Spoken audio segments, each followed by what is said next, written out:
Okay, so recording is progress. So today we're going to talk about 4 skills lesson planning.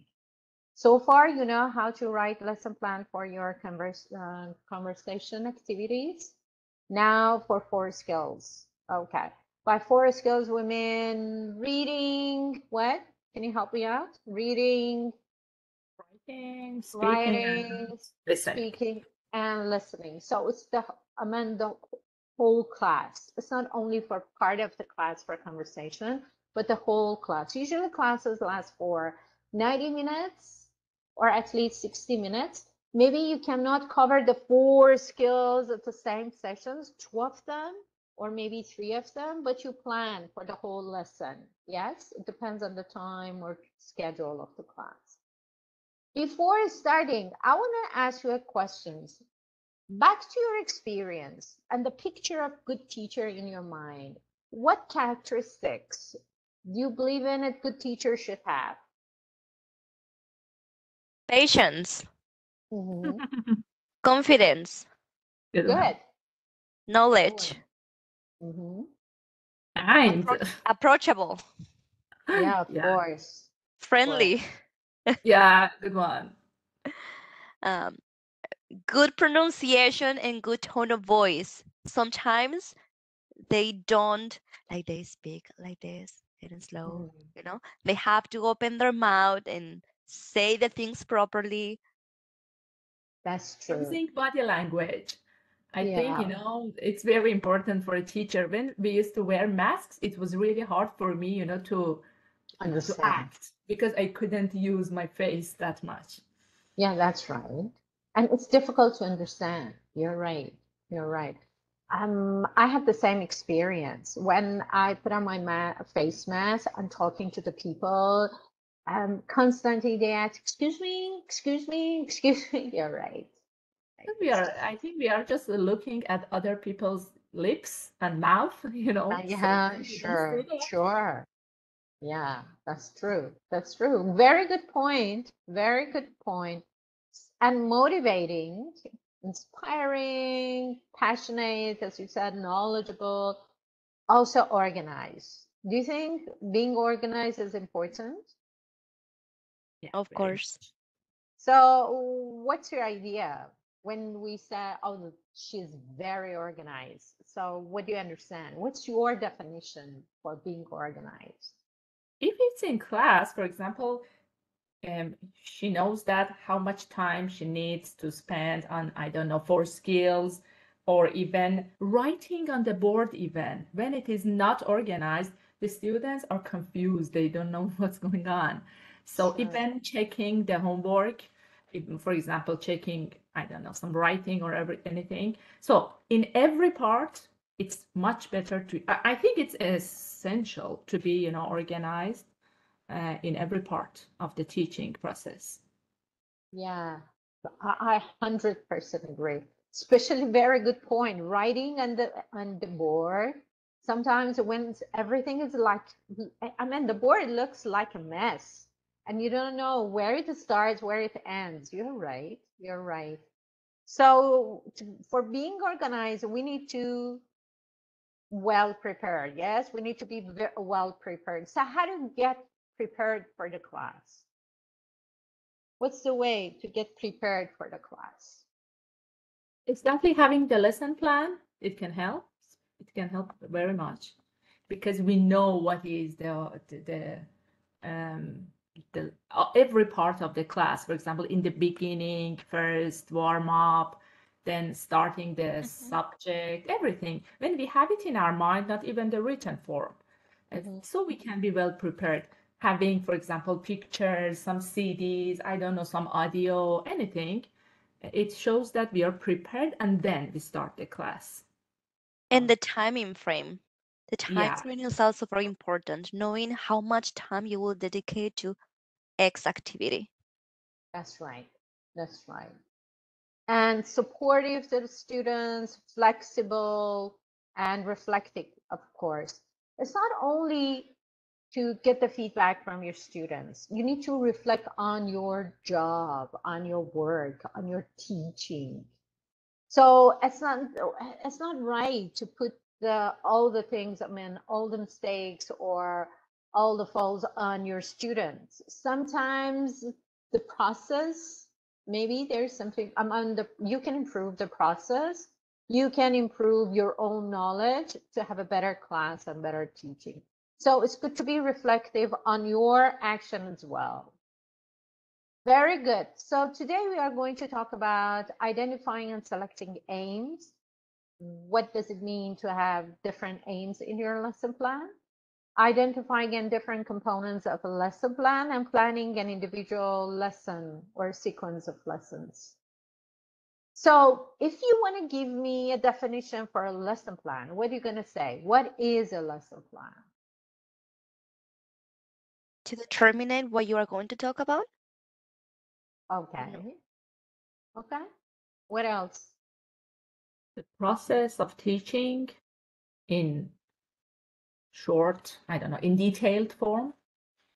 Bravo.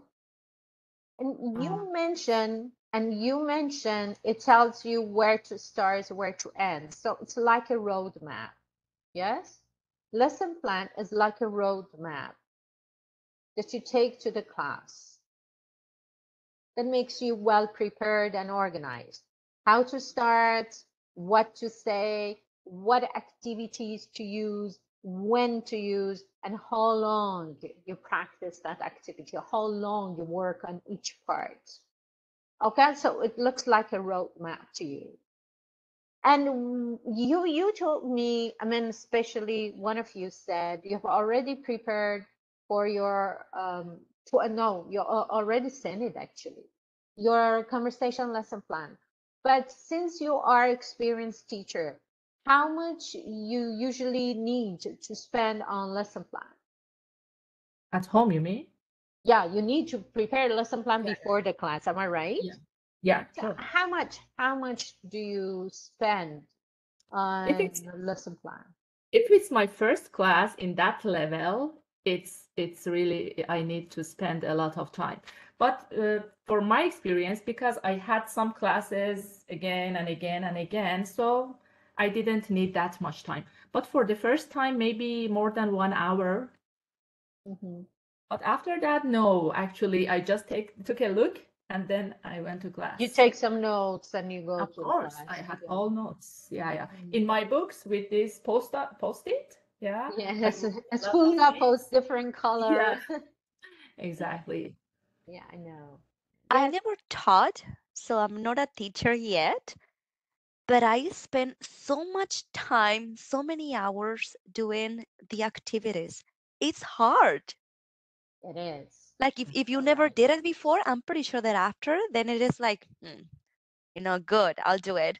But for me, that I never done that, it just, yeah, I know the internet has a bunch of information, excellent material, visual videos and stuff like that. But just like if you are trying to um, teach the students how to present themselves in a different language, there are hundreds of videos. And just the fact that you have to go and look for the best that is going to match your activities takes hours, Yeah. a Yeah, lot. that's right. You're right. You're completely right. It takes time because you want to choose, if, especially when you need to prepare material. You know, when I want, I mean, whenever I've been, let me tell you, I've been working as an international trainer for about 10 years. But whenever I have webinars, it takes 4 or 5 hours because you need to prepare proper material. If you want to prepare material, it is time consuming. What Ida said, she has already had the, I mean, she has already has the course book. She's planning for the lesson that she has already had the material. But even when Ida, if you want to prepare material, how long do you think it takes? A lot. A More than two lot. hours. Yeah. Definitely Yeah. a lot. So that's right. That's right. But then you have bank of materials. I mean, after a while, you have a bank full of materials. So then you can pick and choose. So it's Exactly. a bit easier, but it's still no, it is time consuming because you want to be the best. I mean, you try to be the best of you in the class. So that's why you need to work hard. And the And classes when, are different. The students are different. So that's some materials should be changed, for the other class.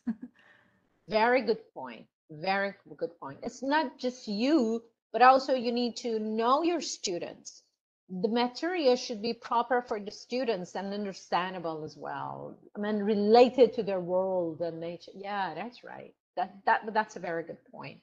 So when you want to write your lesson plan or when you're designing a plan and thinking about it, what do you include in your lesson plan?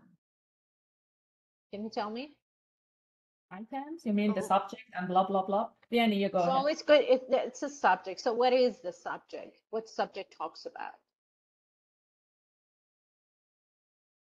What the Okay. subject shows? Yeah. So What first the what you are subject, going and to be then talking about the entire hour. Oh, okay. Okay. That's Then, the subject, correct? And yeah, then it's in a my lesson, title. I'm sorry for interruption. Subject or title means what the whole lesson about. mhm, Can you give me an example? I had one that says introduce yourself No. to others in a different language, Spanish. Very good. Very good. Introducing yourself or greetings. That's Mhm. right. Or shopping in grocery store. So the whole thing goes around shopping in grocery store or environmental problems. Mhm. Cosmopolitan cities. So title or subject shows what's the whole material or what's the whole session around. Yes. What's next? level of students Good. and the timing, how much time we have. For the whole class. Yes, for the Yeah, whole for the session. whole class. And The usually age, methods, sorry, the age, age, yeah. Their age, their level, and methods. Which methods What you're about using? adults? Do you mention their age for adults too? Yeah, definitely. If they are young adults or they are middle-aged or elderly people, so it can be different. Okay. What about mix classes? Mixed classes, usually we consider, the average group. Yeah, that's true. Yeah, but anyway, it's important. For children, it's very, very important. Are they 6 to 7, 8 to 9, 9 to 12? So that's very, even for adolescents. So are they 11 to 13 or 13, 14 to 16? But why it is very important their age at that period? We know how much they know about the language, even their first language. So it is their knowledge. For example, if I want to choose, I don't know, countries, if they are about 7 years old, definitely it's different from when they are, I don't know, 12 year old. So it's very important to choose the subject and make them understandable for that age. Exactly. I don't know if it applies, but I'll say, or if this is the correct way to say it, but they're, I just missed the word. The level of commitment about a certain topic. Usually, when we're adults and we want to learn about something, we want to learn. So we just focus and sit and listen. And when you are teaching children, you usually have to grab their attention. It's like, hey, let me teach you this. It's different. Yeah, it is different. As you both mentioned, so it's good to know their world and what things are important to them. For example, for teenagers at from 12, 13 to 15, 16, usually they are excited in sports, music, celebrities, these things. So you know what subject to talk or how can you motivate them to talk or ticket them to talk. Also, their abilities. I mean, they have different abilities when they are 6 or 10, cognition abilities. So the method that you choose, it depends on their abilities. Even sometimes they have problems in using their fine muscles when they're 6 or 7. They don't know even how to take the pen or how to take the scissors. So maybe you bring up some activities to the class which is too difficult for them. So it's good to know their age and their abilities. For adults, but it's a bit different. Just thinking about there are young adults or middle age or elderly. It's just I want to say don't go to very details for the age for adults. Just generally know, okay, there are university students, or they are housewives, or they work. You know what I'm saying? Because they are very similar. You know, it's not that different between the ages, between 20s or 30s and 40s. Yeah, exactly. Okay, what else? After the age, the methods, which method we use. Usually, these days it is CLT, but sometimes maybe we can mix it with other methods. Basically, you don't need to write it in the background, the method, because it could be integrated. So while in process, you are writing, for example, for teaching grammar, so you write drilling, or for speaking like task based, or you know what I'm saying? So you eclectic, you just choose different methods. So in process is good to mention, but not in the background. Maybe in an hour, you just use different methods. So how do you Okay. present? How do you practice? You write it in process part, not in the background. Okay. Because I saw that in Daniel's and Anna Patricia, they sent us some, lesson plans, their own lesson plans. Both of them had it actually, it was the same. It was repeated again and again and again, but they had this part methods But that now they're you get using. what I mean. You get when Yeah, you I got that. mention that when you mention the method, you put yourself in a box. So Exactly. I have to do it all the time. So I Yeah. don't want you to limit yourself. Okay. Okay, Okay. I got that. Yeah, sure, sure. And I saw that in her lesson plan, she had this linguistic content. In this part, she had said, the goal and objects, or these enabling objects, and it is important to know what is the goal. For That's example, right. but I have some problem. I asked her, but I still have problem. This goal and this terminal objectives, are they the same? Very similar. We are going to discuss it right now. Very similar. Very So similar. in our lesson plan, this part is very important to tell about the goal and also enabling objectives, which is more detailed. Yes. And after that, the most important materials, Mhm. and in this part, we need to show the pictures, the video, TED Talk, anything, paper, or even we can say pencil, colorful pencils can be some materials or pictures, handouts. After material, the most important part is the process of activity, or the main part of the lesson plan, which is, I think, the most important part. That's right. And That's after that, very important. I don't know, follow-up activity, homework, assessment. Excellent. What unexpected events might interrupt the routine classroom procedure that you are planning? Can you think of something happen in the class? Many things. Like what? I had this experience, one of my students, Mm-hmm. she had a call and something bad happened to one of her family members, and the whole Okay. class was another one, something in our country happened. Yeah, another one. I had prepared a very good lesson plan. I went to the class and something had happened, in with the airplane and Ukrainian airplane and everything.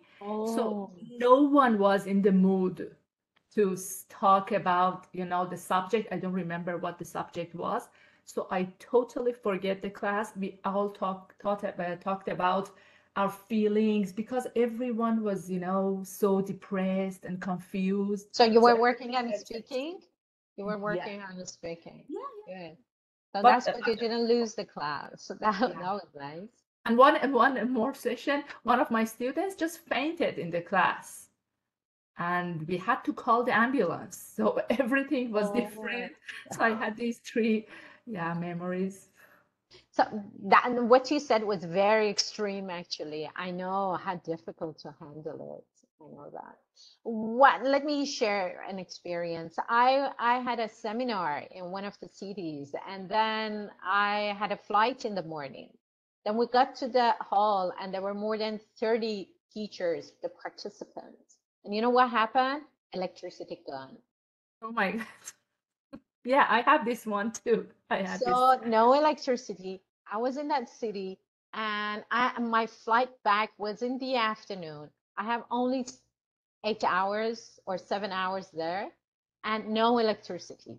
So no power. I couldn't use my laptop, and I couldn't connect it to anything because there was no power. And 30 people was sitting in front of me. They were all sitting in front of me. So My you know God. what? I always have plan B. Yeah, exactly. So I had a suitcase with worksheets. So I just took out all the worksheets, and then I put them in the groups, and they started working on worksheets, and they went and bowed, and bowed a They big even liked it whiteboard. more. Yeah, I mean, they were very helpful. So people over Nice. there, just two of them went out, and they bought a very big whiteboard with markers. So I started to write on the whiteboard, and they were in the groups and work on the worksheets. So we have group working.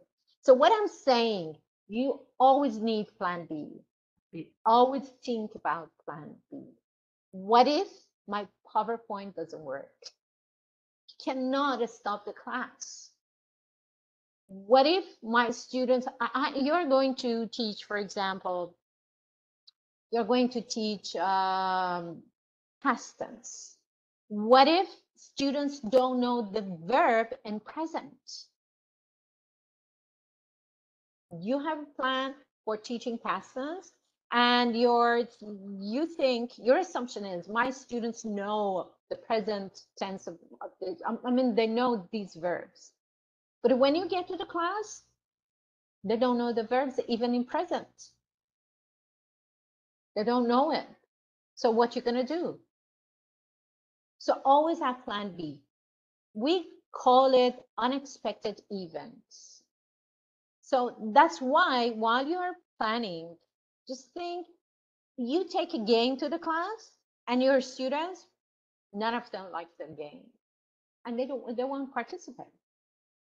So what's plan B? How can I practice? So always think about plan B. Now, so back to what you said, who are my students? How old they are? What level are they? Why do they want to learn English? What is the aim of the class? I mean, generally aim of the course. Are they going to take international exam like CELPIP, TOEFL, IELTS, or like that? Or they're here just for improving speaking? I have many students, they only want to speak. Also, I have some students, they want to learn academic writing because they go to university. So the activities that I prepare for the class is based on their aim. So what they want to do.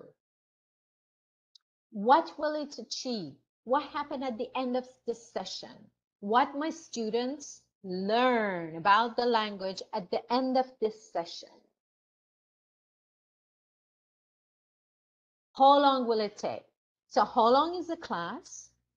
Is it 60-minute class? Is it 90-minute class? 70-minute class? How long is the class? And how long for each activity? So my warm-up is going to be 5 minutes. Presentation is going to be 15 minutes. First 3 minutes, what are you going to do? So it's all timing. It's all timing. And what might go wrong? Okay? Unexpected events. Or you can say anticipation of problems. What something happen? What is my plan B? What will be needed? Okay, I have the activity. I know the aim. So what do I need to take to the class? What material do I need to the class? And how does it work? So this is the aim, and this is my material. What is the process? How does it work? And what will it fit and what comes before and after? So what is the stages? What are the stages? This is what you're going to ask yourself before writing, and you take notes. It is very important to have a lesson plan because your work looks regular and organized. You have a better confidence, much better confidence, and you can save time, and it promotes learning. And also, it makes conscious for the achievement. Not only yourself, also students know, okay, this session, I learned this part.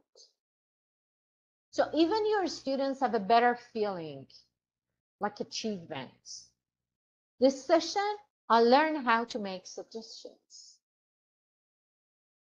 So it's better feeling for yourself and your students, both, and it improves the results. There are 4 things that you need to know before going to the class.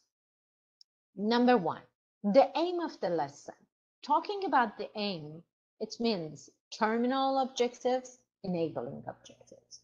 You know, basically all the method for writing the lesson plan are the same, but they have different jargons. They have different names. What we are doing here is based on the format that they have in TESOL. There is another format for CELTA and TKT.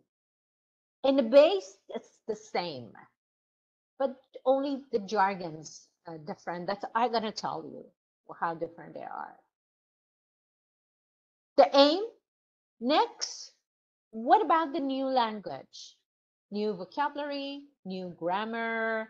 What does this lesson contain that they don't know and I need as a teacher, I need to teach? And the stages, these are important things. And there's number 4, which is not here. I don't know where it's gone. How to get the feedback. Okay, how to assess your students. So you teach, you practice, you use different material. Then at the end, you need to assess your students to be sure that they learn and they understand they've learned. So number 4 is going to be how to assess. If I want to put it in short, what do I want my students to learn? What teaching and learning activities I need to take to the class or I need to plan for this class? And how will I check their understanding? In short, they're going to be just 3 points. So thinking about aim, contents, and process. So you said goal, terminal objective, and enabling objective. Anybody knows what's the difference between goal and terminal objective? They're the same. I don't know the difference. Very the same, very the same. There's this very small, maybe if you want to say how different they are, it's very small issue. That goal is more general. It's more general, but terminal objective is more in detail. So even you can see lesson plans in TESOL format that you have the title or subject, then you have terminal objective, which is fine, So the title or subject is what I said, shopping in the mall. Then you said terminal objective here. Terminal objective, by the end of this lesson, the students can, well, then you say, use different functions for asking prices and have a conversation with the shop assistants Or by the end of this lesson, the student will be better able to read the news, for example, to read the news and talk about main ideas in the discuss the main issues and share their experience. Okay, so basically, I'll come back to you. I'll come back to you. So basically, terminal objectives, it's like, just imagine terminal station for the buses means the last part. Okay, the last part. So what happened at the end of this session? What they learn at the very end of this session. This is the terminal. This is the final part. Yes, Anga, go ahead. Sorry. How about enabling objectives? But I'll get to it. I'll get to it. So now So I'm you get confused it? because I think they are the same again. No. They're different. So Okay. you get the terminal objective. So by the end of the students, by the end of this lesson, the student will be able to do what? How they are different in learning this language before this session and after this session. So during the session, what will they learn? That is terminal objectives talk. Then to take to that part, to terminal station, terminal objective, you need to teach something. Let's back to shopping in the mall. So by the end of the session, student will be able to ask for the price, to have a conversation with the shop assistant and buy clothes in the clothing shop, for example. Okay. So what do they need to learn to get here? They need to learn like what? Imagine yourself, you're at the store and you want to have a conversation with the shop assistant, with the seller. What do you need to know? Start with the greeting and what you need. Ask You about, need for to example, ask. the size. You Yeah. need to request something. Like, can I look at that t-shirt? Can I have it in different size? Can I have the bigger one? So can I? This is one function. How to ask for help. How to ask for more information. So that's the function. What else do you need?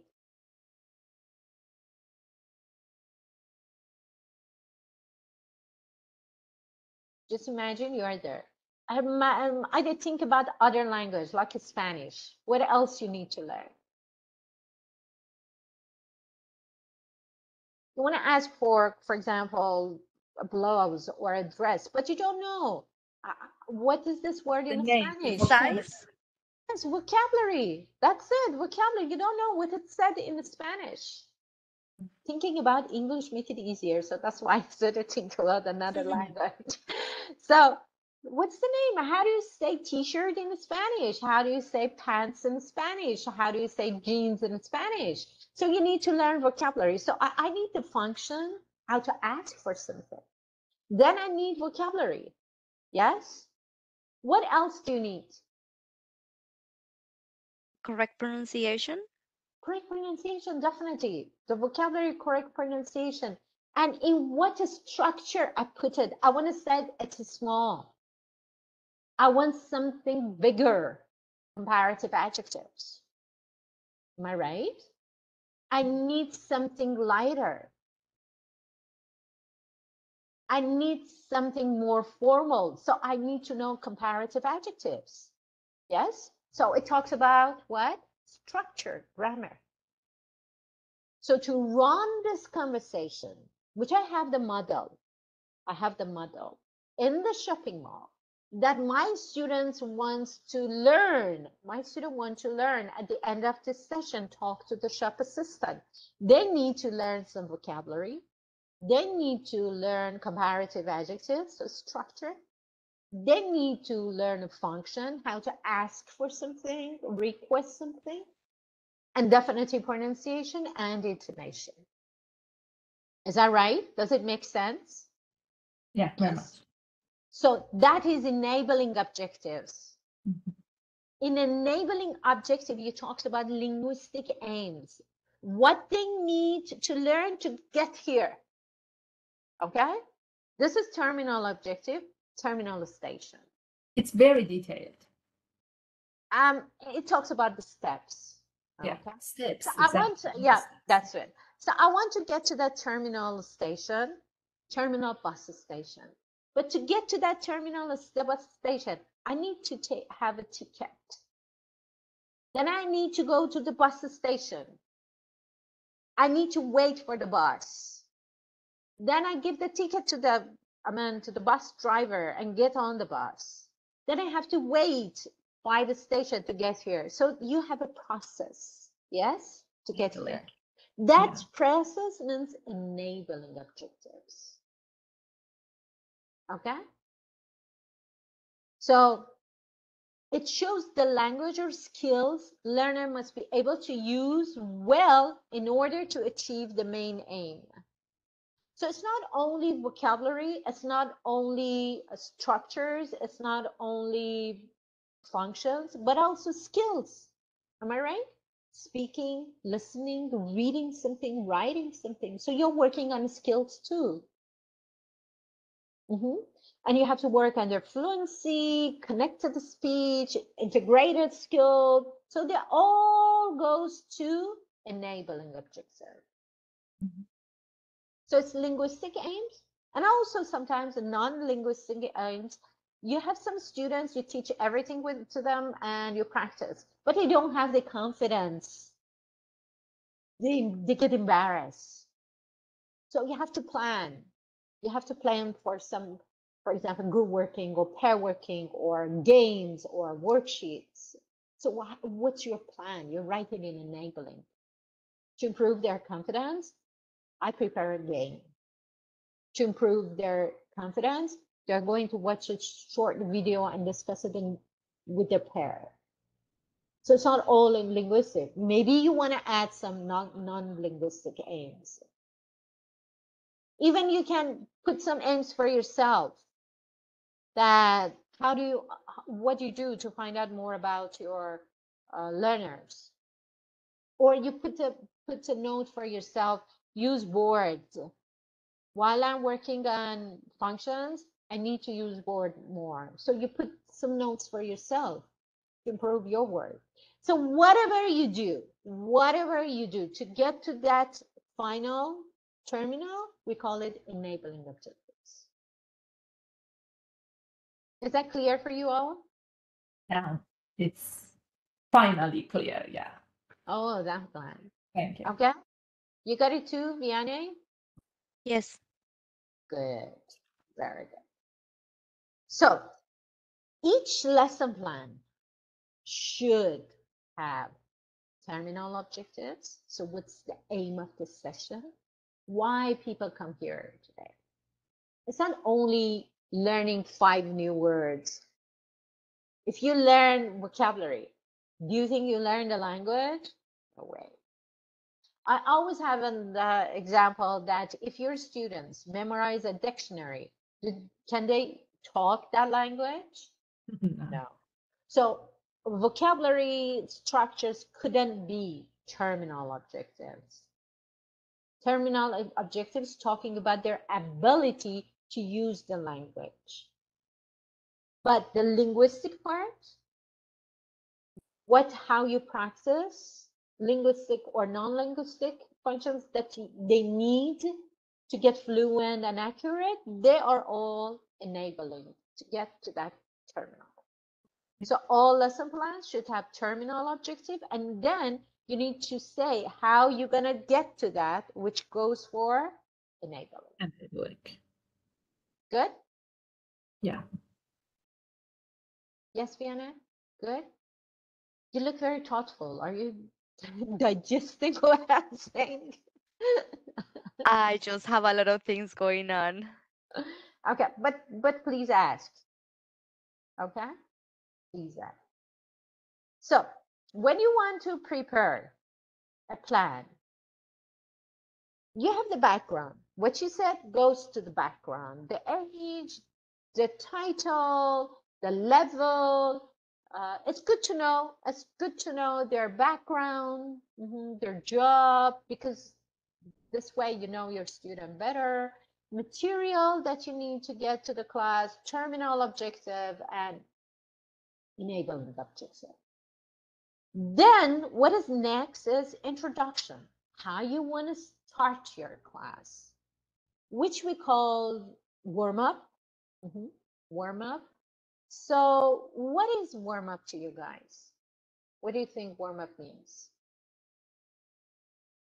To get them to know the idea, the whole idea, and make them ready for the subject. So in the beginning, we start with asking or even telling them a story about ourselves and make them ready for the subject. And we ask them some questions, they say something, so now they are ready. And breaking the ice too, maybe? Yeah. That's it. That's it. Let me tell you that both are correct. You know, when your students get to the class, either online or on site, they come from different worlds here. You know what I'm saying? Some of them come from work, the other come from university, the other are housewives. Even they live in different parts of the world because you have online classes. One is they had a very hard time at work. I mean, it's at night. The other one is early in the morning. But you want to prepare for them for learning. Give me an example just to make it clearer. You want to play in a basketball team. So I'm in a basketball match. From the very beginning, they don't jump onto the field. Yes, they need to practice, get prepare their muscles, get warm to start the match. So your students, they come to the class. You cannot start teaching. You need warm up. Just prepare them for learning the language. They don't know the language. That's why they're here. They don't know Spanish. They don't know Chinese. They don't know Arabic. They don't know Persian. They don't know English. That's why they're here. Okay? So you start just, you have a warm up to break the ice, build up rapport. You start asking, okay, how was your week? How was your day? Have you heard about the new movies? Talk about something that they like.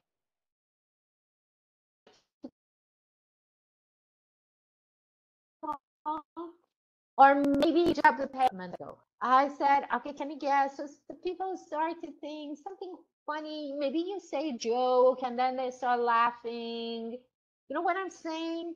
That is warm up. Oh, you said, okay, I want to in 1 minute find out something interesting about your friend in the class. So you have 1 minute pair working. So they go and ask something funny and said, okay, do you know that Tom plays guitar in a band? I said, oh, really?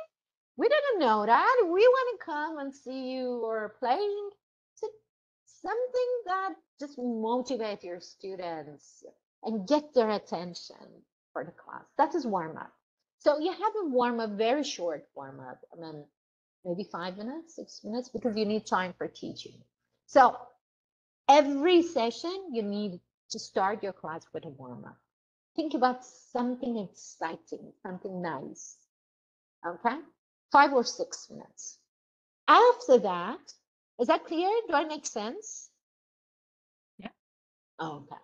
After that, you want to lead them to the new garden, lead them to the new lesson. We call it leading. That's an introduction. That's a warm up too. Like what you said, you tell them the story, you bring up posters, you have puppets, you have realia, you put a quote on the board, or you put a title, you start talking, brainstorming. So different methods, different methods. So that's why I told you don't put yourself in the box or only use this method. Be eclectic. Okay? So it's better you set it in process. So then you attempt to create to create an interesting situation in your class. okay? And introduce the activity and start the lesson. That we call it lead-in, which is the introduction. You go through the, I'm sorry, you grew to the skills. If it is the speaking, so you need to pre-teach some keywords, you put them in a context. If it is listening, you show them the picture, you give them the activity, they talk about the title. So you put them in the context, activate their background knowledge, because you need their engagement. You don't want that you are the only one who start talking, because you're gonna lose them. So for the engagement, elicitation starts, like asking them for their ideas and activate their background knowledge, connected to the new lesson. Okay, connected to the new lesson. Then you introduce the activity. Then you introduce the activity, and then if it is listening, play the audio. If it is speaking, let them listen to the conversation or start talking in their pair word. If it is reading, let them skim. If it is writing, let them go through the sample. It depends what you want to teach. So you present. Keywords. So you have to pre-teach the keywords, or maybe you have to review the structure, okay, to prepare them for doing that activity. So you go through the comprehension, linguistic part, then you have practice, pre, while, post. For while, you have practice. So you give them, you put them in pairs or groups, you give them the activity and ask the students to do the activity, and teacher monitor it. So you have to write all in process. It's a monitor time, okay? Teacher monitors, 10 minutes, 7 minutes. The students practice in the group, and this is the activity. Handout 1 or worksheet 2. Okay, so in your lesson plan, you mention what activity, and then you attach everything to your lesson plan. So when I read handout 2, I go to the appendix and check handout 2. What is handout 2? And how long does it take? So what's your job? Monitoring. What you gonna do? Teacher monitor the students. Give them, correct them, or give them prompt, and just you monitor your students. So it's practice time, which we call it while. Pre, while. What is third? What is the third step? Post. Then you write post. The title is post. How you close, how you recap, how you close the activity, how you review everything with them, how to get the feedback. So speaking or writing, how long does it take? Then you mention it. And the very last, what's the homework? How they're going to practice at home. Then you mention the homework. Good. Very end of the session. So this is for the activity like speaking, listening, or conversational grammar or anything. Very last, at the end of this session, the recap goes to the terminal objective. So you want to assess your students. Could you achieve the terminal objective? So now it's a time for role play. So could your students stand up and have a role play on that shopping mall, on buying or asking for clothes and trying clothes and asking for the price? So whatever you work during the class, this is the assessment part. So at the very end, you evaluate your class. So they learn it, how well they learn it. If still they have problems, so you reflect on yourself. So what was the problem? Which part I needed to work more?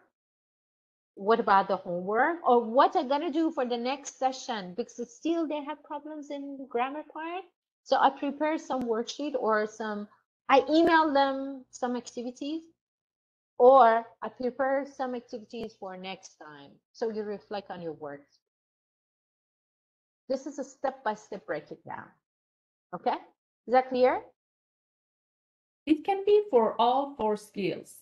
I mean, Oh, it could be everything. for anything. Yeah. It's almost the same for all of them. Yeah. Mm. This is the whole map, you know, this is the whole map. Then what you put, what ingredients you use, it depends on the material. Yeah. But that is the whole roadmap. Okay? So talking about anticipated problems. Here I bring up some example, like students might not remember the past participle of the verb. You want to practice past perfect.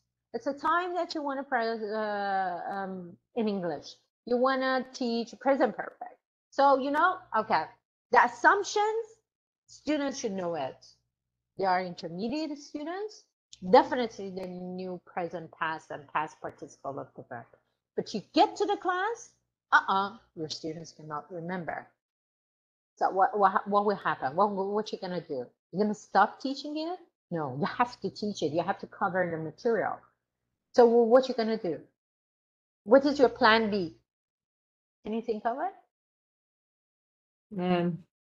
Why not we review? You can ask them. Or can you Many also people dedicate a little bit of extra time with that specific student? for the old material. Yeah.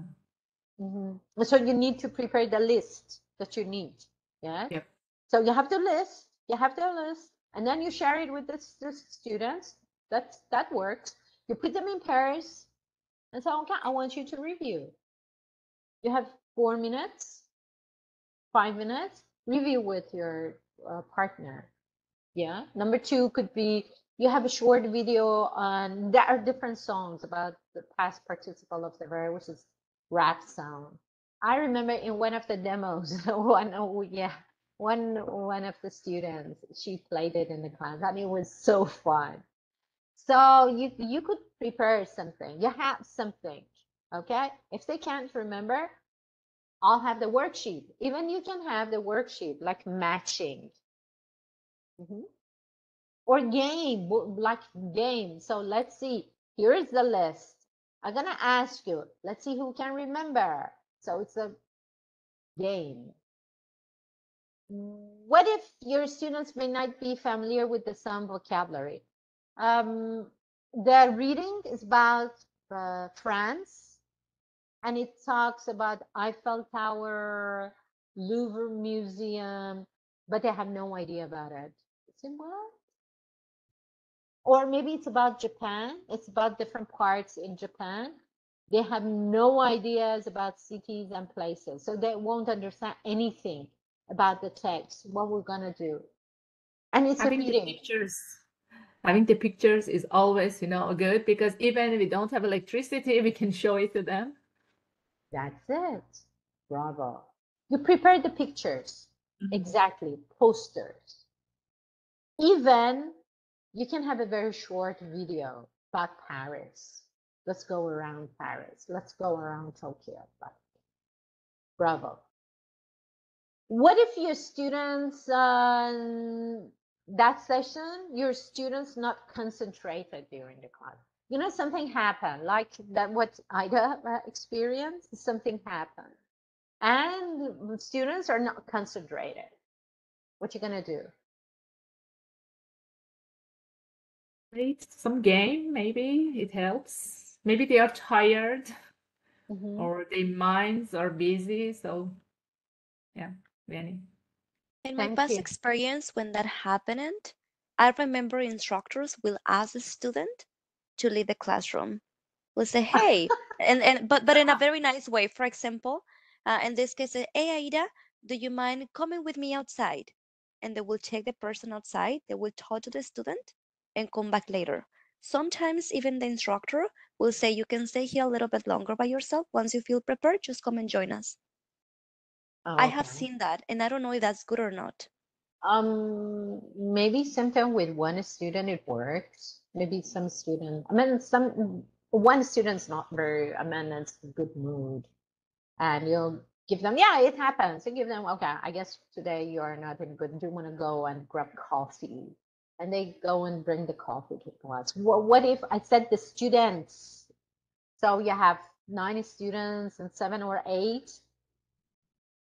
they cannot concentrate. So I believe one of the best way is having games.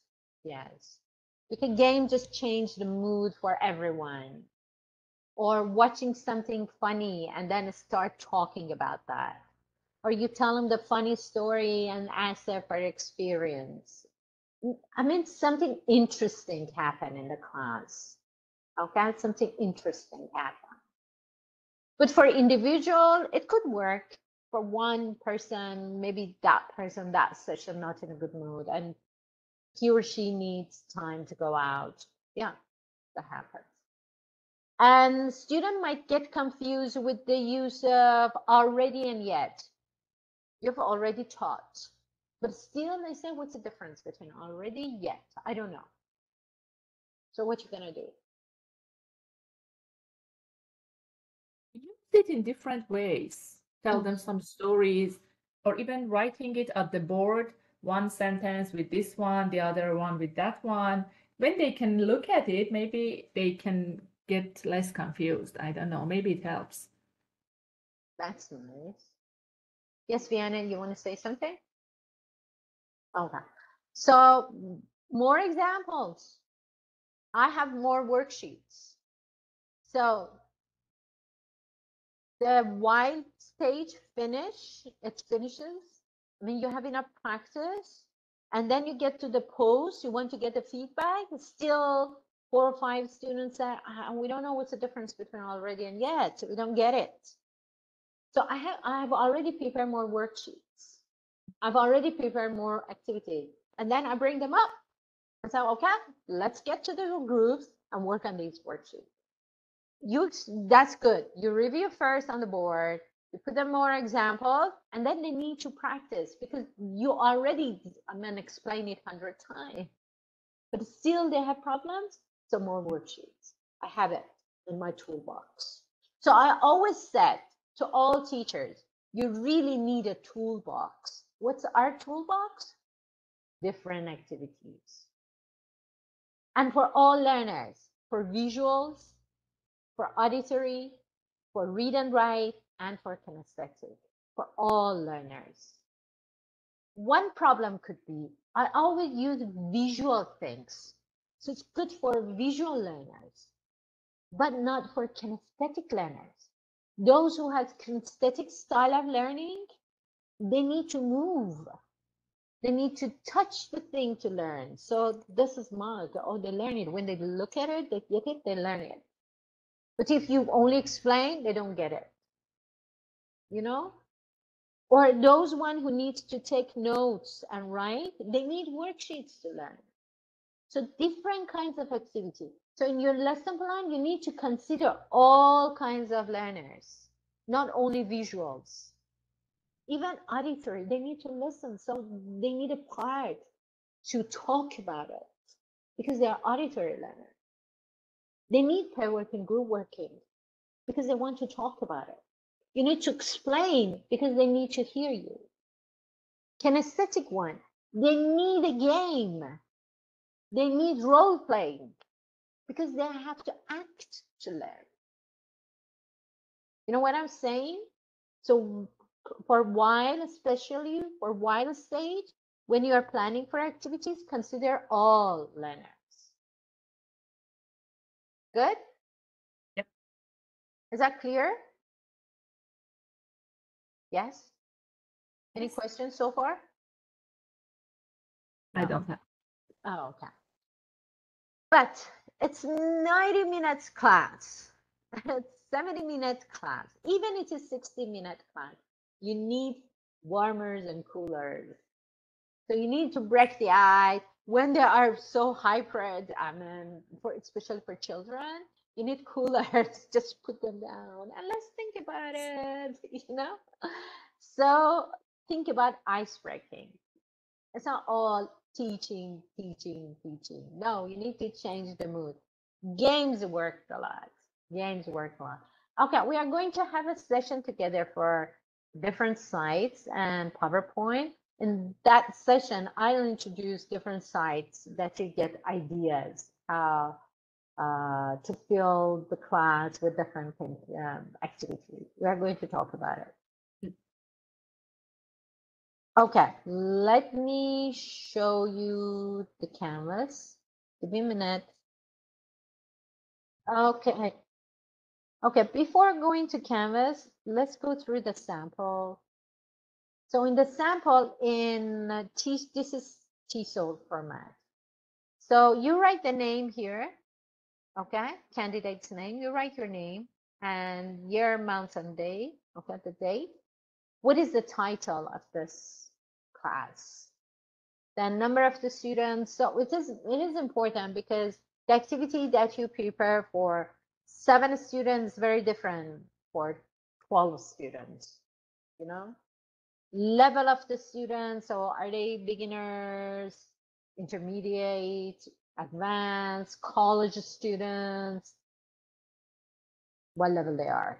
Average age of the students, especially for children and adolescents. For adults, you can say young adult or elderly like this. Professions and interests. So it is important also because the activity that you prepare should be based on their interests and profession. So it's understandable for your students. You can write businessman, golf. Yeah, they like golf, watching movies, or crime movies, for example. The first session, you remember we talked at the very first session, you asked about their interests and achievements in this thing. What is their first language and cultural background? It is important too. Can you tell me why it is important? First, the cultural, I know, because sometimes it can be very, I don't know, something is good in the culture and the other culture is not good. So we should know that. But the first language, I don't know, maybe it's also related to culture. Or maybe pronunciation. In some languages, they cannot, pronounce some letters. Like, Like in yeah. Iran, it's th. For us, it's very hard. So when we know that, it can be help us. Mhm. Yes. Very good idea. Vienna, I missed something. You wanted to add anything? No, when Ada was saying about the pronunciation, it's like, yeah, it is the same. For example, people from Asia, they won't say the R, Oh. in Spanish and things like that. And they just can't. And Mhm. it takes a lot of practice. That's right. That's right. Very good example. That's right. Culture background. It's not only the matter of something acceptable and not acceptable, plus they have no ideas about it. They're blank. You know, there's some issues that they're blank. So you need to prepare them. For Mhm. example, Uh, like, um, like, for example, for business teaching, like tax corporation. They have different tax corporation in Canada that people from Asia, they don't have any idea. So they're blank. And the reading is about, it's advanced. And the reading is about tax corporation. So they won't understand anything. It's talking about the world that they have no ideas. Okay? So in that culture, tax doesn't exist. Or if it exists, it's very limited. So you need to prepare something. You need to flip some material. You prepare a video or you prepare a text about tax in Canada and you email it to them. So you prepare your students for the next session. Otherwise, they cannot engage in the class. They're just listeners, you know? So it's good to know if they have this concept in their culture or not. Or maybe different attitudes, like British attitudes for evening tea. They have a special ceremony to have tea and with special biscuits. And maybe in some culture, well, what does it mean? We can go to the Starbucks or Tim Hortons and have coffee and tea, you know, I rem I in remember that culture. Yes. I remember when I was learning English, I was in Winnipeg, and in my classroom, we were uh, all students from all over the world. And there was this lady from Indonesia, And she had this, I don't even remember the name, but you know, when you cover your entire body and then you Oh, just yes. show this part of your Yeah, they call body, it you're just, hijab. Yes. it was a full hijab, everything. You couldn't see her hands, anything. And I remember she saying that she couldn't have physical contact with a male. So Uh-huh. sometimes, if you have a classroom that is in person and you have activities that require physical touch, you Yeah, have to understand how you will integrate the entire group without good point. hurting anyone's feelings or cultural That's tradition. right. Yeah, because you don't want to hurt your students. Exactly. So it's good to know about their cultural background. I myself, I sometimes study for that. I had Russian students. I really had to study because I had no idea about Russian culture, you know? So sometimes you need to study for it. Just Google it. Oh, thank God we have Google and you can Google everything. Yes. Okay? That time, how long is the whole class? Environment of practice. Is it online or on site? Is it in the school or in institute? Is it private class at home? Because it's different. The activity is going to be different. The activity that you have with one person at home is very different that you have with 5 people at school. And the activity that you prepare for online class is different from on-site. So where's the environment? Then what material you need to take to the class? The material needed, terminal objective. Students will be able to do what at the end of the session? Enabling objective, linguistics, skills that you're going to practice. Introduction, how do you start your class? Then you go to process, pre, while, post. Activities, interactions, timing, teachers' activities, student activities. You explain everything. Finally, homework, assessment. How you recap, how you assess your students, they learn. How can you say, I achieve that aim, I get to that terminal objective? And what's the homework? You have to attach everything to your lesson plan. Video link. If you already have the link, attach the video. If you don't have the link, attach the video. Audios, worksheets, posters, whatever you use, you have to attach it to the lesson plan. Okay, quiz, you have to attach it. It goes to appendix. So you have appendix, you name all of them, then you attach it. By the way, for enabling, while I'm checking lesson plans, in enabling, some teachers only write new vocabulary. So what are the words? So you say new vocabulary, then you have to put the list. 7 new words. You have to write the new words. Or say new structure. So what is the new structure? You need to mention it in your lesson plan. Okay? Then I said assignment is the final. So this is the format of the lesson plan for TESOL that you're going to write. Is that clear? Yeah. Good, Crystal? Yeah. If next session is just me and Vianney, so just two of us have, this demo.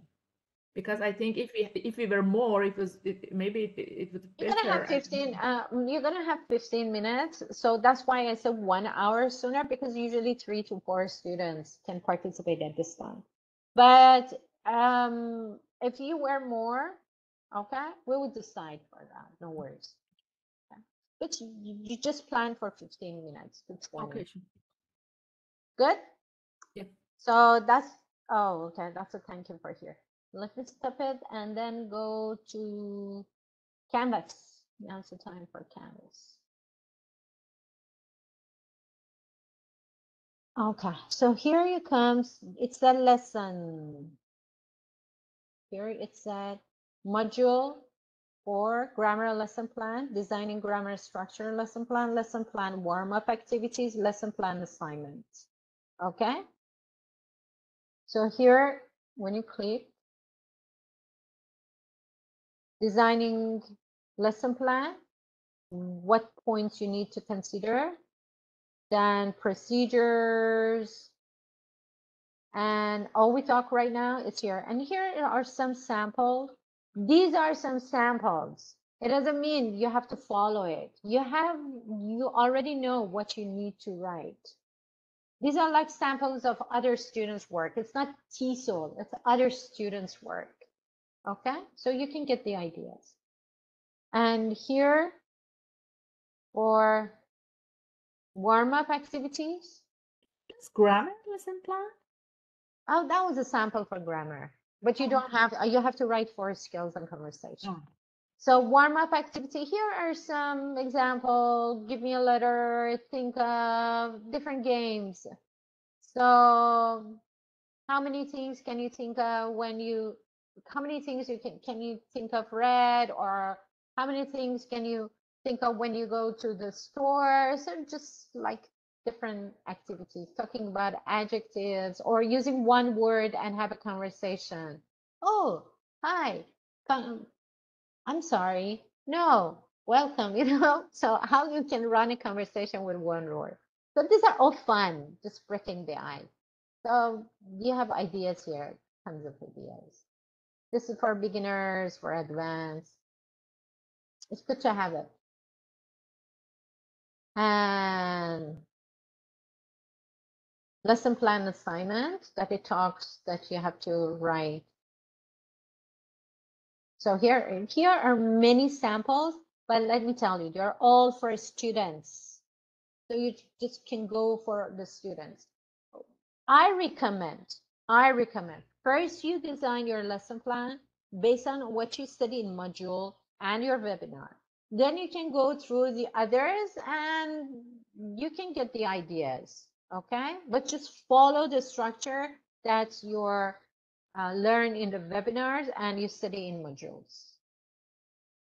Good? Okay, so it's the time for questions.